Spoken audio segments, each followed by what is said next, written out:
Hey guys, welcome back to EAK TV. I'm delighted to have Ryan Hanley with us, the Managing Director of Token Market. Welcome to the show. Thank you very much. Pleasure to be here. So what brings you to London Blockchain Week?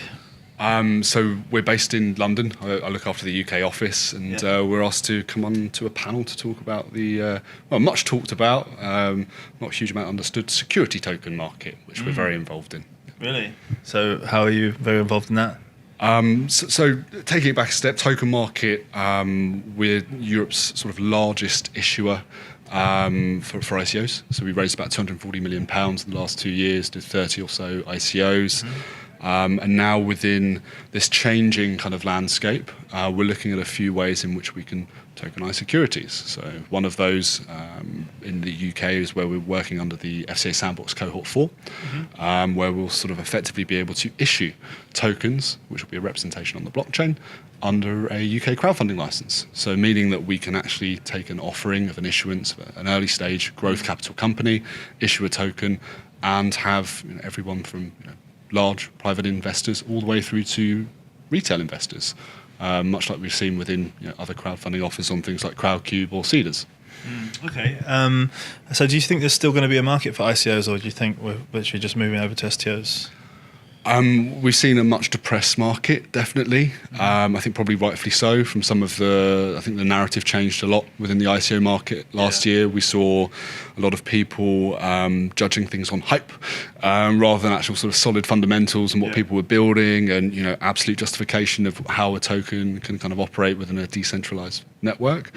I think it's probably a bit early yet to call it the death of the ICO market. I think we'll see something which is probably a little bit more reformatted. We'll see more considered raises.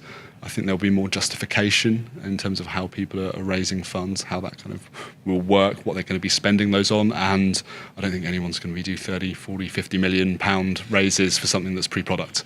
I think there's going to be a lot more interrogation of, let's see your open source code, let's see what you've built, let's see your user numbers, and a lot more transparency, which, funnily enough, kind of comes full circle to how the ICO market was at the start. Where you had a large amount of advocates who are getting very, very interested in a project and asking those tough questions and demanding those responses. Whereas I think what we sort of maybe fell into in some of the projects which were live were giving away a load of tokens and then Telegram groups turning into these hordes of angry Telegram users demanding their free shit. I think we're kind of going a bit more full circle now. It's going to be back to justify how you're raising this money and what you're going to do with it. Yeah. So do you see there being like a STO Mania like there was an ICO Mania? It sounds like you don't expect that to happen. Like maybe more of like a more reserved interest rather than a crazy spike. Well, I think it's an existing way of raising money. It's something where you're giving more buyer protection. It's something which there are various models in terms of how you're evaluating a startup. The angle that we're taking on this STO market at the moment, the first sort of thing that we're looking to do is the initial issuance. So our bread and butter is finding good quality startups who typically will have built products, have very experienced teams, and are looking to raise growth capital to effectively build out and expand their very exciting companies. And that's what we want to stay within. Under that UK crowdfunding sort of legislation, those companies are able to raise up to €8 million, which is a significant amount, especially going to a retail investor. And it gives you a few years runway to be able to build out before you're looking for more money. So I mean, it sounds like you must have a really good view on the kind of UK landscape, particularly obviously in the blockchain crypto world, like of new and exciting projects. Is there any projects right now that you have your eyes on that ICOs specifically that you believe could perform, or not even perform, just look like a strong offering? And secondly, what do you think is the actual health right now in the UK in terms of like the blockchain projects that I got going on? Because obviously you see like lots of great projects popping up all over the world, but maybe I guess if you just look online now, I'd say the top 20 projects probably I don't think any of them are in the UK. So I just want to get your understanding on like the health of the industry specifically in the UK. So, funnily enough, we also run a calendar listing site. So typically we would allow ICOs to feature on our site We would never pay for advertisement, but we do due diligence a little bit on them to see if they were feasible, not full due diligence. And we're doing the same thing for STOs as well. Now, the STO market, because it's more regulated, more considered, and you need to be a little bit more adult in terms of how you're looking to raise money. We've only been able to actually put on our site around 20 or so projects which we think are feasible and they'll go through and actually do something. I think we'll see a greater wave of companies coming into the second half of this year as they get their heads around who's regulated, how can I actually do this, what's a good platform to be able to do so, because I think it's still very, very early days for that STO market right now. But in London especially, we have a great history of fantastic fintech companies, and this is going to lend itself very, very well to the blockchain space, especially when you're looking at these guys who are either going direct into businesses, which the UK has always been very, very good as a service of business and exporting these things internationally, or even direct to consumer. I mean, you look at guys like Monzo, who had this incredible crowd sale of £20 million on, I think it was their Series B or C or what have you, direct to these advocates who are using their product, who just loved what they were doing. And I think we'll see these two strands again. I think we're quite innovative. We probably do ourselves down a little bit in terms of how many smart, intelligent people there are in the UK within engineering and specifically within fintech. And I think we're going to benefit from that. Yeah, so you recently gave a talk, I think, about how STOs will bring numerous benefits to SMEs. Could you elaborate on a couple of those points? How long have we got? So I think there's a few different advantages for raising money via an STO. I think one of the major ones is, and really taking it back, is you're ultimately providing a platform where a larger group of people can come in and interrogate a project or a venture who is raising money. You have an existing regulatory framework that offers a fair amount of buyer protection to make sure those people are keeping themselves honest in terms of the claims that they're making.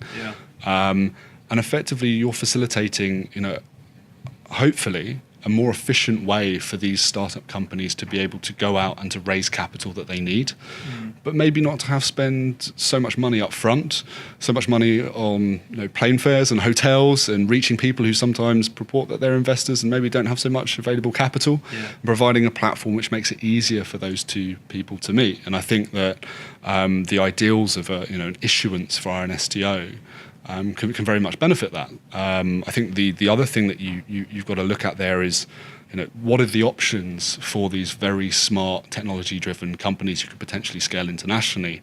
Typically, VCs or large private guys who will want to lock them in for a series of different rounds on very preferred shares terms. And sometimes it's, if you do have this ability to grow very, very quickly and scale internationally, it could be argued that actually getting some of those advocates who might use your product or getting a wider investor pool at those earlier rounds can be beneficial for those secondary rounds so that you're not having to dilute down as much and you're not ceding as much control.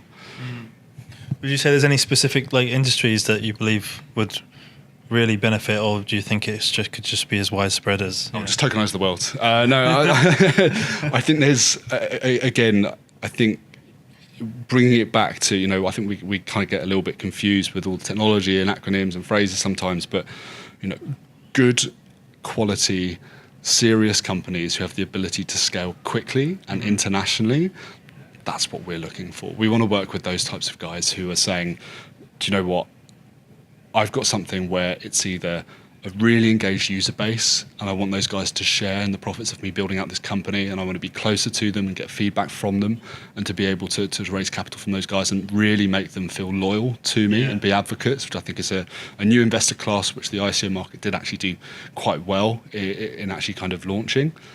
But also guys who are showing their intention that, well, actually, I potentially want to raise money in this fashion where I can give not only investors but also maybe early stage employees an easier route or quicker route to liquidity. My intention is that I would like to raise this money, I'd like to grow, I'd like to establish that business, make the valuation higher, and then be able to enable a secondary traded market at a much earlier stage than the, say, 5 to 8 years average that you typically would have. And in certain industries, it's even longer. And if you look in sort of the medical profession, it's maybe 12 to 15 years before you're looking to access liquidity. And I mean, one, it's easy to see that's a problem for investors because they think my money's going to be locked away for a long time and no one's going to be able to buy it from me.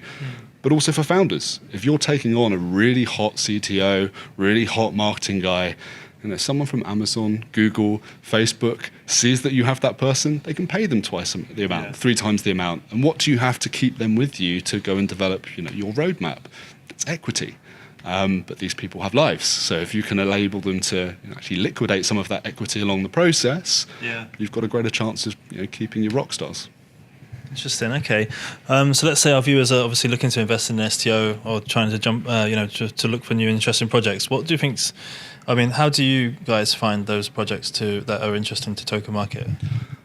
So we do a lot of sifting. I always make this terrible joke that I used to be VP Biz Dev, but effectively I'm like head bouncer for Token Market. We've got a nice big audience, and we do get a lot of wild and wonderful propositions to help people raise capital, from dog walking ICOs to one guy who wanted to build one of those mechanical army suits and sell it to the US military. So we get a whole range of people. So we're fortunate that we get a lot of people who come into us various different stages to apply, and again we're actually quite risk averse from traditional. We look at team, we look at what you're actually looking to do, the market involved.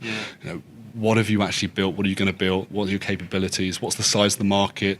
What are you going to do to the market? Is it a nascent market that by having your product it's going to expand, or are you going to have such efficiencies with your product that you're going to reduce the total size and take a bigger portion of it? Real traditional, boring questions, to be perfectly honest. Just looking at good business fundamentals and feasibility of that project going on and doing something special. Okay. So Token Market itself, like, what are you guys actually working on right now? Do you guys have any new announcements or any new updates, for your communities? Well, we're doing various things at the moment. So I think the largest one within London, within the FCA sandbox rules, doing our own raise eventually through that within the sandbox, and then going on to do others when we hopefully go through and get that full UK crowdfunding license. We have a very interesting company called Dovu who have started to. They have a mobility token effectively, and they started to work with Go Ahead, so Britain's largest transport provider. Is it a mobility token? A mobility token. So this is where you might download their app and you're incentivized via a token to be able to purport back data. So within Go Ahead, they've got a partnership where they're looking to help consumer journeys in the first and last mile by effectively incentivizing people via the form of a token to give data back about their experiences, so they can then go on and improve their services. So quite an interesting concept, especially for various people who've been on South Eastern Rail over the last couple of years, coming from Brighton and what have you, where potentially rather than that person going through the rigmarole of asking for some money back over a quite faceless type system, being able to react a bit quicker via an app and potentially going along, incentivizing someone, giving them a free cup of coffee, telling them that, Mr. Smith, thank you so much for your business. We're sorry that we again have delays. Would you like to go and sit in first class because we have a free seat there? Having that interaction and making that quicker it could be a very, very interesting thing. So just one of those companies that has built out something which utilises an incentive-based token, and have actually built this out and started to sign up some really, really big partnerships. Great. Okay. Well, listen, thanks, Ryan, for joining us. Are you talking here at London Blockchain Week? Just been on a panel, so you've missed me. But I'll watch the highlights when I get home, sure. There we are. There we are. Very, very riveting stuff on securities tokens, as you can imagine. Okay, well, listen, thanks for joining us. Guys, that's EAK TV. Please subscribe below. Thanks, Ryan, for your time. Brilliant. Cheers, buddy. Cheers.